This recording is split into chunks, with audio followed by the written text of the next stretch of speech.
Hello everybody. Today I will show you how to fix exclamation mark with photos blurred in iPhone. How to fix exclamation mark with blurry photos on iPhone. How to fix this problem.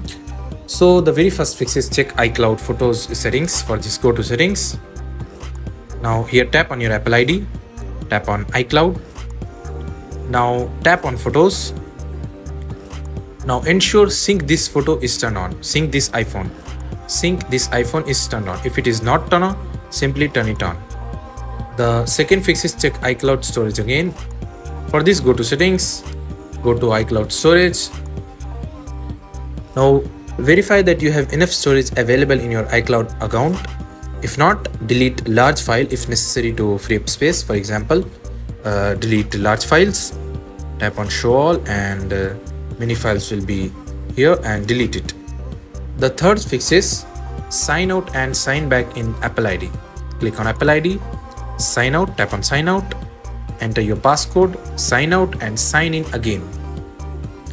The fourth fix is to force restart your iPhone. For this, press on volume up button once, down once, hold the right side key until the Apple logo appears, release the key and restart your iPhone.